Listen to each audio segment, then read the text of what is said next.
선생님께서 오늘 또 말씀을 주셨습니다. 어떤 잠언을 주셨냐 하면 하나님이 기도해야 주신다고.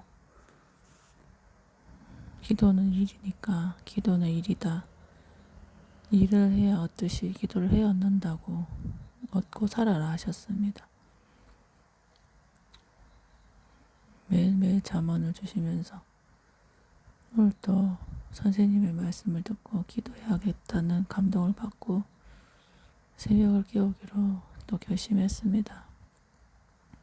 기도는 일이다. 일을 해야 얻는다 말씀하셨습니다. 늘 성령님 하나님 말씀을 전해주시니까 살아있다는 느낌. 항상 선생님은 말씀을 준비하시고 그 감옥에 가셔서도 계속 말씀을 보내주고 계십니다. 절대적인 행위, 절대적인 실천. 그는 절대적인 실천가입니다. 그거 아니면 그렇게 할 수 없을 정도로 실천하고 또 실천하고 계십니다. 그래서 몸은 힘들지만 피곤하지만 하나님이 영적인 일을 먼저 하라고 하셨고 또 육적인 일보다 영적인 일 우선이기에 이렇게 또 음성을 남깁니다. 아주 이렇게 하지 않으면 또 하나님 말씀 오늘도 못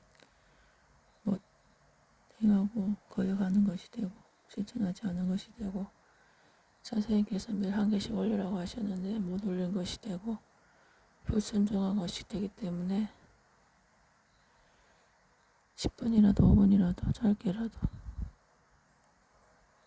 선생님은 정말 매일매일 새벽 말씀을 주시고 주일 수요 말씀 주시고 이번 수련회 때도 편지를 보내주셔서 수련회에 가면 편지를 또 볼 수 있습니다.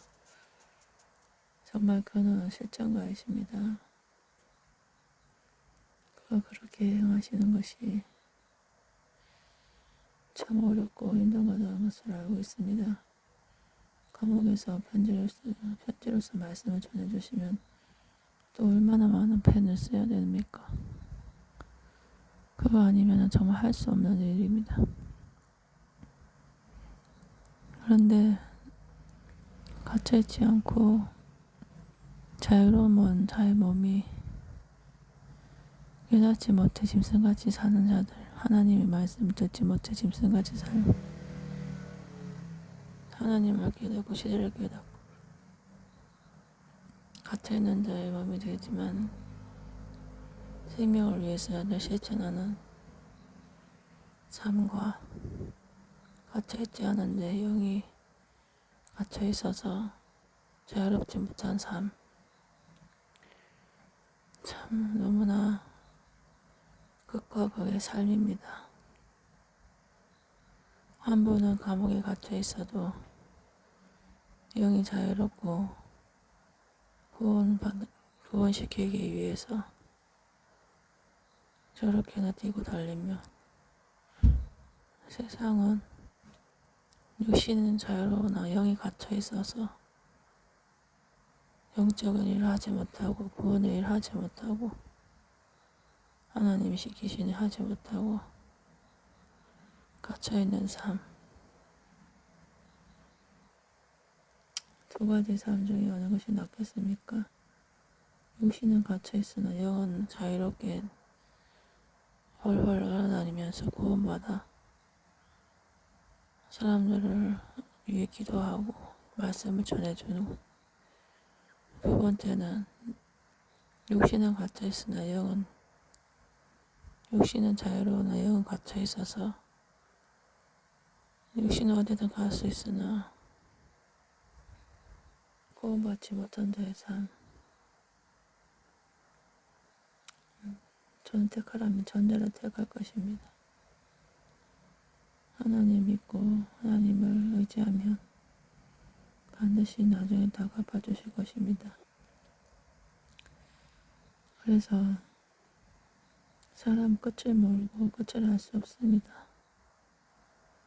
항상 끝까지 가봐야 한다고 하셨는데 끝을 알 수 없습니다.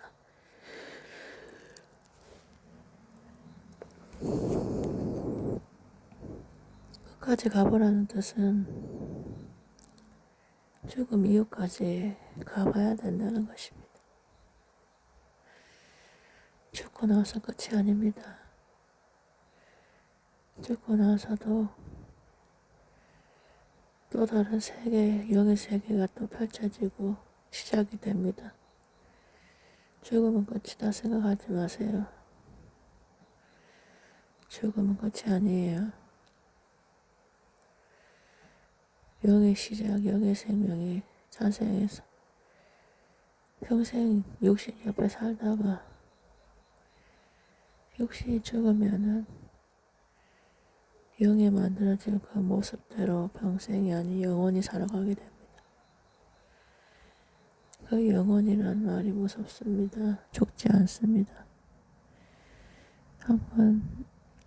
육신은 한번 죽지만 영원히 죽지 않습니다. 그러니 영계에 얼마나 많은 자들이 살고 있겠습니까?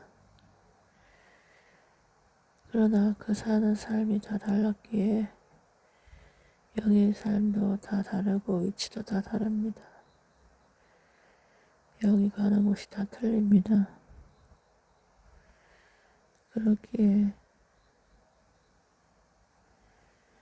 어찌하지 못한 영의 삶으로 영원히 살게 되는 것입니다. 그러니 영을 위해 살아라 하셨어요. 영을 위해 살아야 됩니다. 나 또한 영을 위해 살고 영을 위해 행할 것입니다.